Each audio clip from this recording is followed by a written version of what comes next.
Seconde partie de cette vidéo. Pardon. Donc je transmets ce que l'on m'a transmis, ce que j'ai compris. Ensuite, le prénom et le nom. Alors le prénom, nous sommes dans un pays, je vais parler que de la France, parce qu'après, bah oui Marion, mais si vous le savez déjà, tant mieux, mais il va falloir transmettre tout ça. C'est bien de dire nous le savons déjà. Seulement, il y a beaucoup de gens qui ne le savent pas. Exactement. Excusez-moi, j'étais en train de regarder autre chose. Mais alors, si je me permets, justement, c'est le but de ce live. C'est justement de se dire, il y a des personnes qui sont éveillées, il y a des personnes qui ont compris, il y a des personnes qui ont été cherchées, et d'autres qui sont dans cette attente et qui ont besoin d'avoir des éclaircissements pour pouvoir justement eux aussi aller chercher. Et donc, ce live prend tout son importance. Donc, alors, je le redis, messieurs, dames, c'est la fraude non légale. Donc, tout ce qu'on est en train de vous expliquer là, ce sont des choses qui sont vraies. C'est effectivement vrai, hein, voilà, donc moi effectivement en tant que juriste j'ai un petit peu de mal encore avec cette chose-là, mais je perçois très très bien je dirais le côté savoureux, je dirais, liberté de cette chose-là. Effectivement, c'est très important à comprendre, mais c'est vrai que voilà. Certains intervenants, voilà, il faut vraiment que certains chatteurs, là, ceux qui disent ouais, bon, c'est déjà, et ils ont raison, Valérie et Jean-Michel ont raison. En réalité, nous savons. Moi, je sais depuis très récemment, et pourtant, j'apprends, j'irai tous les jours. Mais effectivement, il y a encore beaucoup qui ne savent pas, donc effectivement, on se doit de les accompagner, hein, voilà, on fait au mieux de ce qu'on peut. C'est très important que tout le monde sache. Et voilà, donc même si vous savez, ben il y en a d'autres qui savent pas. Voilà, donc on est là pour savoir tous ensemble. Bon, et on progresse. Et qui sont bons à prendre et à réfléchir et surtout à regarder vraiment ce qui nous prouve finalement que on arrivé jusqu'ici, c'est qu'on est vraiment considéré comme entre guillemets des esclaves. Et on en reviendra après. Alors, je te laisse. Alors, il faut savoir que on sait très bien que les religions, les dogmes en tout cas, divisent le peuple, mais il faut savoir que dans la Torah, c'est noté, les enfants de 0 à 7 ans, dans la loi maritime, donc je vais faire le parallèle ensuite, dans la loi maritime, de 0 à 7 ans, un enfant qui est né, la maman ne le sait pas, elle donne l'enfant au système. Il ne lui appartient plus. Mais ça, elle ne le sait pas. Donc malheureusement, les mamans, on ne peut pas vous en vouloir. Voilà, exactement. C'est pour ça qu'il faut bien comprendre. Parce qu'on nous a menti. Le truc, c'est que de 0 à 7 ans, on est considéré comme perdu en mer. Parce que la marchandise, tant qu'elle n'est pas viable, est considérée comme perdue en mer. Et à partir de 7 ans, jusqu'à l'âge de 14 ans, bah, si on est perdu en mer, on n'est pas mort. On est juste perdu. Donc on peut dire, je suis là. Donc de 7 ans à 14 ans, on peut dire au système, bah non, je suis revenu. Je suis pas perdu, on m'a retrouvé. Sauf qu'on ne le sait pas. Et pas. à partir de là, sauf qu'on ne le sait pas. Et dans la Torah, il faut savoir qu'il y a des étapes. Et on ne sait pas parce que ça a bien été caché. Et puis en même temps, c'était tellement énorme ce truc-là qu'effectivement, même moi, je sais même pas si ma propre mère le sait ça. Donc effectivement, c'est pour ça qu'en même temps, avec tout ce qu'on apprend là, tout ce qui est dit ici, voilà, soyons humbles dans ce que nous transmettons. Et surtout, voilà, même si nous sommes éveillés, voilà, il y en a d'autres qui ne le sont pas encore. Et peut-être certains qui ne le seront jamais. Mais en tout cas, on essaye de faire au mieux pour tout le monde. Et ça, je crois que c'est la plus belle preuve de. Ouais, la plus belle preuve d'amour, on peut dire ça comme ça. Voilà, d'essayer justement de s'aider les uns les autres. Sans tomber évidemment dans le kitsch, hein. Voilà. Étape de ces 0 à 7 ans, et à partir de 7 ans jusqu'à 14 ans. Comme par hasard, eux le savent. Voilà. Le truc, c'est que comment appliquer ça au quotidien? Alors, je vais expliquer. Le prénom, nous sommes dans un pays indo-celte. Le prénom que nous avons eu depuis des années, que nos parents nous donnent, alors après, ça peut être un peu différent, mais comme tout est lié, les parents nous donnent un prénom. Et ce prénom, il faut savoir que il vient en fait des registres paroissiaux, donc chrétiens. Je ne parle pas de catholicisme, je parle bien de chrétiens. Mhm. Donc nos prénoms nous appartiennent plus ou moins, puisque il était autorisé que des prénoms chrétiens. Donc, C'est vrai qu'il y a longtemps, moi je n'ai peut-être pas connu ça, mais je me rappelle que dans les petits villages, il y avait des paroisses.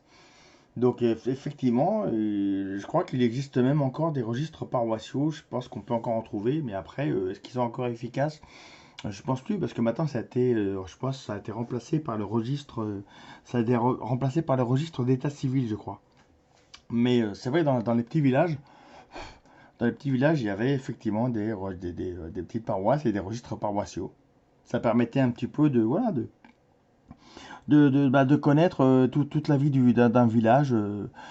C'est vrai qu'il y a eu des documentaires là-dessus où on voit comment dirais-je, des gens qui cherchent un petit peu leur arbre généalogique et ils vont jusqu'à aller dans des villages très reculés pour chercher un petit peu dans les paroisses, dans les registres de paroisses anciennes, de trouver un peu leur histoire, on va dire, leur histoire de leurs ancêtres.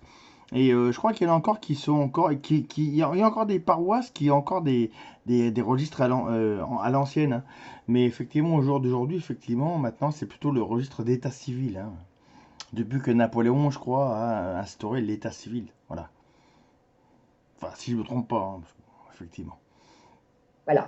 Après, on peut peut-être changer notre prénom, mais c'est très compliqué maintenant pour changer un prénom ou un nom de famille. Donc, nos noms de famille, par contre, ne nous a...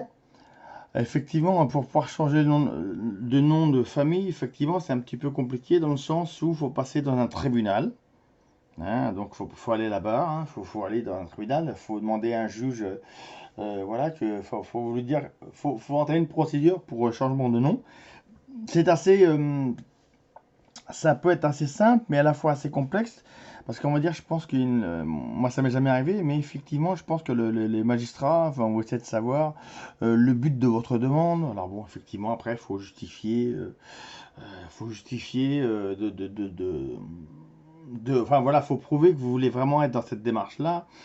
Et après, donc, il y a certain nombre enfin, il y a un certain temps pour que ce changement de nom se fasse, d'ailleurs, ou pas, parce qu'effectivement, parfois, il peut arriver que les tribunaux refusent le changement de nom d'une personne, hein. Bon, bref, on reprend. appartiennent pas. Je vais expliquer. Notre nom de famille, quand vous regardez votre acte de naissance, je défie quiconque d'ailleurs d'avoir son acte de naissance original. Si vous en avez un chez vous, là, allez le chercher, on attend, et puis vous pourrez regarder en même temps. Je défie quiconque d'avoir un original. Vous n'avez que des extraits d'actes de naissance. Vous avez que des morceaux. Vous n'avez pas l'original. Donc à partir de là, je défie quiconque de l'avoir. Par contre, nos grands-parents et nos arrière-grands-parents ont leur acte de naissance avec des majuscules et des minuscules. Alors là, on va rentrer dans du lourd. Votre prénom, normalement, commence par une majuscule et continue par des minuscules. Votre nom de famille, pour nos grands-parents, par exemple, commence par une majuscule et continue par des minuscules. Or, aujourd'hui, tout est en majuscule d'imprimerie. Je défie quiconque de dire à l'autorité que nous avons au niveau du système de vouloir mettre son nom de famille en minuscule. Pourquoi c'est compliqué? Parce que le nom de famille, c'est une personne juridique. Je défie n'importe quel juriste de trouver dans le code civil ou dans le code pénal le mot être humain. Valérie, je vais relever le défi. Mais bon. Ce ne sont que des personnes juridiques. Alors, on va y aller doucement parce que ce sont quand même des...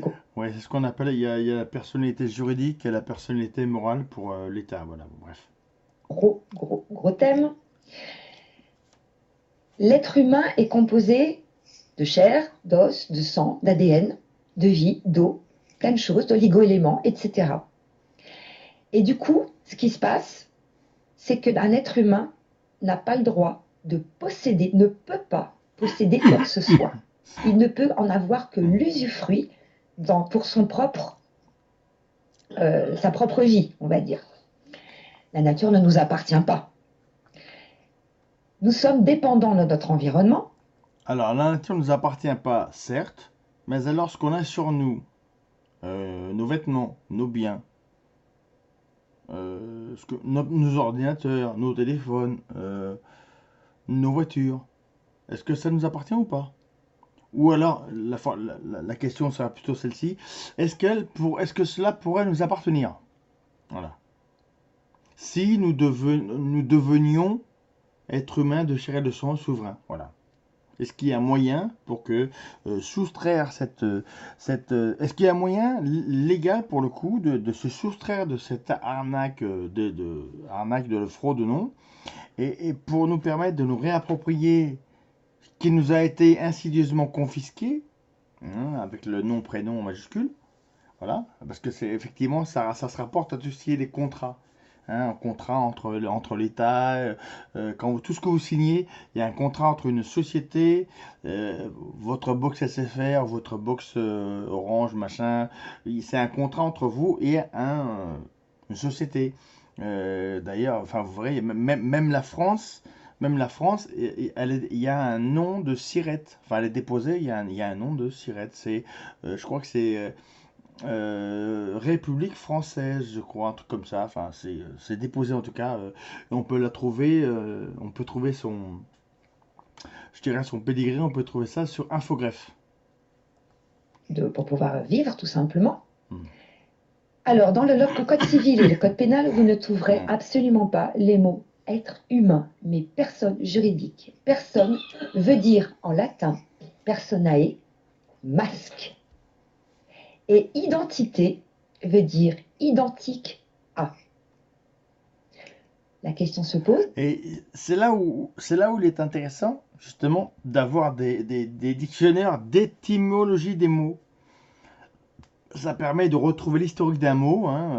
Un mot français peut avoir certaines parties latines, d'autres parties grecques, enfin bref.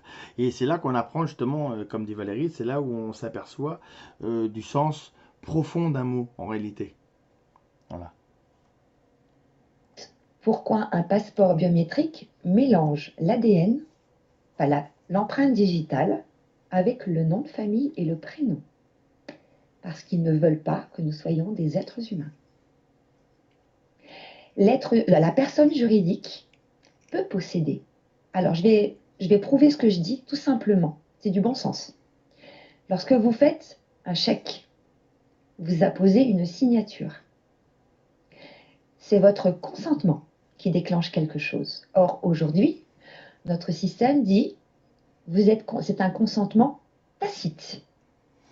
Ouais, effectivement, lorsqu'on fait un chèque, effectivement, vous êtes l'émetteur du chèque. Donc, si vous le faites, c'est que vous le voulez. Sinon, vous ne faites pas de chèque. Effectivement, là-dessus, elle a raison. Bon. Mais c'est pour tout d'ailleurs. Hein. Lorsque l'on fait un achat, on le souhaite faire cet achat. Voilà. Alors, effectivement, moi je trouve qu'il y a peut-être un petit peu de. Enfin, est-ce que c'est aussi évident que ça? Est-ce que c'est aussi simple? Moi, je ne consens plus tacitement. C'est fini. Il faut avoir soit ma signature, soit avoir avec moi, si quelqu'un veut négocier avec moi en tant qu'être humain, il y a du boulot. Donc, pour l'appliquer sur tous les jours, on va expliquer simplement. Là, ça va être compliqué. Appliquer ça au jour le jour, ça veut dire, demain, vous avez un contrôle d'identité. Oui, c'est l'homme de paille, Janice, tout à fait. Oui, c'est l'homme de paille. Mais ça, après, je vais vous laisser aller chercher pour ceux qui ne comprennent pas bien. Soit un peu plus vivante. Il y en a qui sont motivés. La carte d'identité n'est pas obligatoire. C'est un document qui n'est pas obligatoire. Seul fait office fait.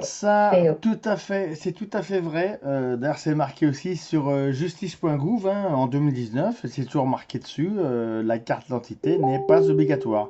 Par contre, effectivement, il est quand même précisé que même si c'est pas obligatoire, ça peut être utile lorsque, par exemple, on fait des démarches administratives et ne pas avoir cette carte d'identité qui n'est pas obligatoire en réalité, effectivement, mais ça peut un peu brouiller un peu le système de délivrance. Je sais pas, je veux dire, lorsque vous avez besoin d'un acte ou de quelque chose, d'un certain acte administratif, il vous faudra quand même prouver votre identité, effectivement. Et la manière de prouver son identité dans ce système actuel, c'est la carte d'identité. C'est là où c'est un peu tordu, effectivement. Mais bon. Office de pièce d'identité, le livret de famille. Eh bien, Sandrine, il fallait écouter votre mari. Ça fait mal de le dire, mais je suis désolée. C'est vrai ce qu'il vous a dit. Alors, une petite pause vite fait. Ce qu'il faut simplement comprendre, c'est justement, si on parle déjà de ce sujet-là, qui est quand même un des sujets primordiaux, j'ai envie de dire, on parle de notre naissance, on parle de notre vie, on parle de notre identité. Donc, imaginez justement, vu que ça démarre comme ça, on est quand même en 2020 et regardez tout ce qui a pu être fait depuis. Hein. On s'est fait enculer sur pas mal d'années, effectivement. L'éveil que l'on apporte, que ce soit par Valérie, que ce soit par Philippe, hein, parce que je vois la semaine dernière, Philippe, top, hein, merci. Et voilà, moi je suis avec lui là ces temps-ci. Voilà, il y a Stéphane Collin, il y a plein d'autres personnes qui, Julien Diane aussi, qui en parle bien, ont mis le doigt là où ça devrait faire mal. Et bon, après, les communications différentes ou qui plaisent ou pas à l'humain, c'est voilà, chacun son truc. Mais il faut dire que ça fait déjà très très longtemps que ces dossiers-là. Mais le problème, c'est qu'il y a tellement de censure et tellement. Et puis, il n'y avait pas vraiment cet effet d'éveil qu'il y a à l'heure actuelle. Donc, prenez conscience que cet éveil est très important pour tous et que à partir du moment où vous arrivez déjà à assimiler ce problème-là, le reste suit. Hein. Vous voyez ce que je veux dire? Excuse-moi, Valérie. Je t'en prie. Ouais, effectivement, là, tu as raison, Jean-Mi, sauf que quand même, c'est quand même assez rude à décortiquer, donc bon, on va y aller tranquille. Hein. Mais bon, effectivement, ça fait partie des grosses choses que nous devons impérativement régler, quoi. Alors c'est vrai que les gens se disent, enfin les êtres humains, parce que moi maintenant j'apprends à prendre d'autres mots, parce qu'on n'est pas des gens, on n'est pas des personnes, on n'est pas des personnes. On n'est pas des bœufs, hein. On est des êtres humains. Alors je vais faire un lien tout de suite avec les gilets jaunes, puisque c'est un grand sujet. J'ai rien contre les gilets jaunes, à part, moi je leur dis chapeau pour leur persévérance, parce que c'est vrai qu'il y a un vrai problème. Je ne suis pas pour le RIC, je suis désolée. Je ne suis pas pour le RIC parce que je ne suis pas citoyen avant d'être un être humain. Donc à partir de là, comment peut-on dire oui au RIC alors que les droits et les obligations de l'être humain ne sont pas définis correctement dès le départ? Oui, en partant de ce que oui, on est d'accord, tout à fait. Oui, avant d'être un peuple, je suis un être humain. Avant d'être un citoyen, je suis un être humain. Donc, comment peut-on démarrer un mouvement populaire, quel qu'il soit, en disant « Salut les citoyens ». Non, je ne me reconnais pas. Et puis en plus, effectivement, ça sous-entendrait qu'on a réussi chacun de nous à faire le grand ménage intérieur que nous devons faire impérativement pour pouvoir justement arriver à cette compréhension. C'est extrêmement compliqué, extrêmement difficile d'arriver à se sortir d'un certain mode de vie qui nous a été enseigné depuis l'école primaire, quoi. On nous a formaté pour arriver à nous exprimer d'une certaine façon, à nous ranger dans les cases d'une certaine façon, à revendiquer d'une certaine manière et pas d'une autre, à penser d'une certaine manière et pas d'une autre, à nous soigner dans certaines officines et pas dans d'autres, effectivement à manifester de telle manière et pas de telle autre. Donc effectivement, moi je dirais que avant le RIC et même avant même de redevenir un être humain, déjà on se nettoie intérieurement, parce que je veux dire qu'il y a du boulot. Hein. Et c'est Francis Cousin qui le disait dans une de ses conférences, et je pense qu'il a raison, c'est qu'en gros, pour revenir au peuple d'origine, c'est-à-dire au sacral, voilà, au peuple, enfin au sacral et non pas au sacré. Le sacral était tourné plus vers la nature. Le sacré était tourné vers l'idolâtrie, hein, voilà, les dieux, les faux dieux. Hein, voilà. Mais là, c'est pour résumer, parce qu'effectivement, Francis Cousin est vraiment beaucoup plus compétent que je ne suis. Mais je dirais que pour vraiment faire une petite synthèse rapide, je dirais que voilà, pour revenir au sacral, c'est-à-dire pour revenir un peu à vraiment la nature organique, la famille organique, comme les peuples très très anciens qui y a encore, mais ils sont attaqués de tous les côtés. Mais pour en revenir à ça, parce qu'en réalité c'est ça, finalement, un être humain souverain, c'est ça en réalité. quand vous voyez ces gens-là dans la nature, ils n'ont rien du confort que l'Occident a. Et pourtant, vous les voyez, ils sont tout le temps heureux. Même dans la diversité, même dans l'adversité, dans la douleur ou autre, ils sont tout le temps heureux. Ils ne manquent de rien. Donc effectivement, pour revenir à ça, déjà, alors avant le RIC, avant même justement, avant même d'être un être humain souverain au sens fait de chair et de sang, être fait de chair et de sang. Et pour arriver à ça, il faut dire qu'on se purge, qu'on fasse une purge dans son intérieur, morale intégrale. Hein. Et ça, euh, je veux pas un peu jeter un froid dans la discussion, mais il me semble qu'a priori, de ce que je peux voir de mes voisins, de mes amis, enfin, ou ce que chacun de nous peut voir à notre niveau, euh, quand on aborde des sujets avec des gens qui ne connaissent pas du tout ce genre de sujet, automatiquement on trouve porte close. Ou alors on est carrément rejeté, on est considéré comme des pestiférés. Alors, le jour où on ne sera plus considéré comme des pestiférés, où chacun pourra vraiment dire ce qu'il souhaite, sans heurter, sans choquer, etc., je pourrais dire que là, ce jour-là, on pourrait dire effectivement, nous sommes redevenus enfin des êtres humains souverains de chair et de sang. Mais pour arriver à ça, il y a vraiment un gros nettoyage. Là, c'est même pas comme des shots, comme la corvette shot de l'armée là. Il y a vraiment un gros nettoyage à faire. Et pour ce qui concerne chacun de nous là, je dirais que on a au moins 60 à 70 ans de merde à enlever dans le cerveau. Il y a du boulot, quoi. Voilà. Alors, Et du coup, on fait quoi, Bruno? Alors justement, voilà, moi, parce voilà, que du coup, et voilà. Alors oui, Tamara, on va me prendre pour des dalles. Oui, ça fait longtemps, tu sais au point j'en suis, moi perso, j'en suis oh, C'est mais là que ça voilà, va se hein. c'est pas grave. corser. Soyons fous, tous Maintenant, les ensemble. gens Soyons peuvent fous, les amis, comprendre. soyons fous. Il y a moins de Je trouve qu'à un rien. moment donné, il y a une réalité que certains vont se prendre dans la tête, ils vont pas la comprendre, mais ils vont la prendre. Alors Bruno, pour te répondre, on fait quoi? Je me suis amusée Il y a à moyen? faire un préambule du RIC, parce que oui, le RIC est important Non, mais il te quand on disait, on fait devient quoi dans le sens citoyen.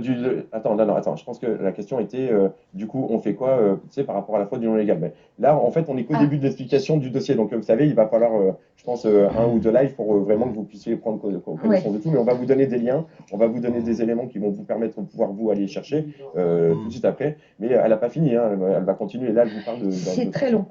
C'est très très long ce sujet. Alors pour ceux qui m'ont posé la question, c'est quoi l'homme de paille? Je vous invite à aller sur YouTube, vous tapez homme de paille et vous allez avoir énormément d'explications. Ah, Je vous déjà. demande vraiment de ne pas me croire. Je vous demande simplement d'aller chercher. Alors Bruno, on fait quoi? Si c'est par rapport au RIC, moi j'ai créé un préambule qui est ouvert à tous. Je l'ai donné à énormément de groupes de gilets jaunes. La réponse a été, on verra ça plus tard.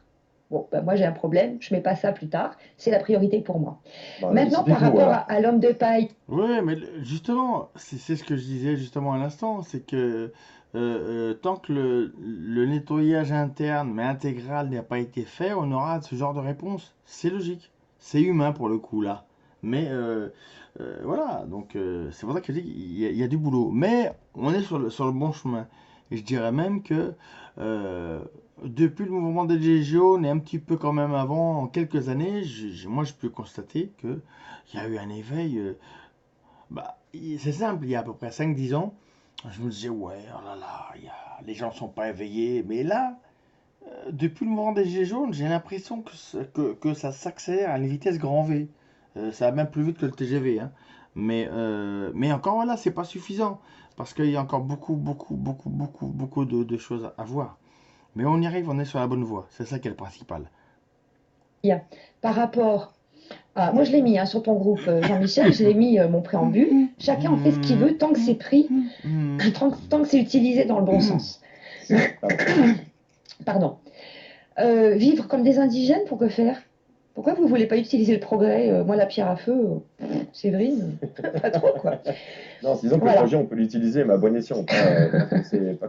C'est ça le plus important, et ça c'est vrai que les Gilets jaunes ont du mal à le comprendre, c'est qu'en réalité, tout le monde veut rejeter le système, et demain le système se casse la gueule, qu'est-ce qu'on fait? Bah que dalle, on va tirer la langue, il y en aura que 2 yeux pour le pleurer. Par contre, se servir du système pour se préparer, pour apprendre, pour faire des réserves de bouffe, pour apprendre à bricoler, enfin voilà, pour apprendre finalement à essayer de devenir le maximum autonome, pour arriver à être un petit peu le maximum de la résilience, pour arriver finalement à être dans la prévoyance, eh ben, servons-nous de ce que nous avons. C'est pour cela que je pense, enfin en tout cas pour ce qui me concerne, il me semble que d'utiliser le système finalement comme lui nous utilise, hein, lui le système il fait que ça, hein.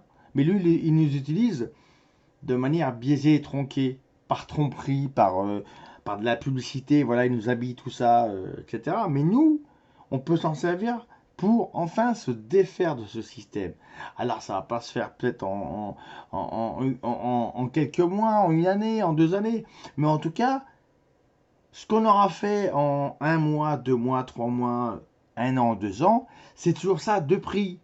Et c'est très important par rapport à tout ce qui va se passer prochainement dans l'actualité, enfin dans nos vies à tous. Donc il est urgent de se bouger les fesses pour, voilà, pour commencer justement à essayer d'aller au maximum vers une certaine résilience, une certaine autonomie. Voilà. Alors ça passe par l'autonomie en nourriture, ça passe par une certaine autonomie en énergie, enfin par tous les... C'est ça, tout ce que nous avons dans nos habitations, il faut qu'on arrive à faire que, en cas d'écroulement du système, eh ben, nous soyons en capacité de surmonter le temps où ce système-là sera par terre. Voilà, c'est important. Comme c'est mis en place et comme ils veulent le mettre en place eux, hein, ça c'est différent. Mais en fait, c'est en train de se retourner. Mais ça après, ça on en viendra dans la discussion. Mais Ouais. dites-vous que on peut pas faire du mal tout le temps comme ça et puis depuis des centaines d'années et puis rester impuni. Et Tout à fait. il y a des choses qui sont il y a des choses qui sont en train d'être faites en amont et je peux vous dire que c'est en train de se retourner. Même s'il y a des choses qui sont un peu néfastes et un peu catastrophiques dans le sens qui se déroulent et qui vont se dérouler, on espère justement un retournement. Et là, on en parlera tout à l'heure par rapport au 22, est-ce qu'il y a une belle action, des belles actions qui se préparent? Excuse-moi, Valérie. Tout à fait, Milan. On n'a pas besoin d'un papier pour être un être humain, puisque nous sommes êtres humains par essence. Alors, il y a quelqu'un qui a parlé justement de l'histoire du décès et de l'acte de naissance. Je vais vous donner un truc, je ne sais pas si vous le savez. La carte vitale, elle n'est pas obligatoire, il faut arrêter les conneries. La carte vitale, d'ailleurs, il y en a beaucoup qui commencent à comprendre, il y en a qui la jettent. Il faut savoir que la carte vitale, si vous ne l'utilisez pas pendant... Alors, il y en a qui disent 7, il y en a qui disent 10, il y en a qui disent 20 ans, 7 ans, 10 ans, 20 ans, c'est bizarre, 7 ans déjà. Je vais bientôt confirmer le truc, parce que j'arrive bientôt aux 7 ans. Si la carte vitale, vous ne l'utilisez pas pendant 7 ans, vous êtes considéré mort. Tiens. Marrant. Si vous voulez une preuve, vous allez voir Irène Grosjean. J'ai jamais sur utilisé, YouTube. du coup je suis mort déjà depuis longtemps, du coup c'était pour ça qu'on me pousse le live. Hein. je sais Donc, pas, vous êtes considéré mort, c'est impressionnant. Donc, il y a Irène Grosjean sur YouTube qui ne mange que ce qu'on appelle que du frais, que du vivant, non pas dans le sens où elle mange Oui, elle légumes. animal, hein. Les fruits et légumes, elle ne mange que D'ailleurs, du demain, vivant, jamais demain cuit. c'est le 21, voilà, fruits et légumes, On va en parler, c'est très ouais, très ça. bon, hein. C'est très très bon, hein, les fruits. Oui, tu vois, je pense qu'on on a été connectés en même temps. Des fruits, du cru, ouais, c'est vrai. Fruits, légumes, Fruits et légumes. radis, avocats. Pour exemple, Jean-Mi, qu'est-ce que mange un gorille? Parce qu'ils sont costauds, les gorilles. Les gros doigts argentés, ils sont magnifiques. Qu'est-ce qu'ils mangent? Oh, des La même chose feuilles. que moi. La Ils même mangent pas de chose que viande. moi. T'es un gorille? Hein? Ils mangent pas T'es de un viande. gorille? Ah ben non, ils mangent pas de viande, non. Non, Ouais. Non, c'est incroyable. préférable de ne pas en manger, Mais hein, bon. pour tout ça, c'est mieux. Hein. En tout cas, pour le coup de la carte vitale, vous allez voir les vidéos de Irène Grosjean, qui est une personne qui a plus de 80 ans. Donc autant vous dire que c'est une Irène personne Grosjean. qui, voilà, qui a fait sa vie. Hein. Irène Grosjean, donc c'est ça, c'est une chaîne sur Irène YouTube, Grosjean, ouais. Ok. Ah bah, c'est bon, merci Nathalie. Très très bon exemple, Irène Grosjean. Elle est extraordinaire. J'aimerais avoir la même pêche qu'elle au même âge, mais Alors génial. il y a Kali, hein, je fais un gros coucou à Kali.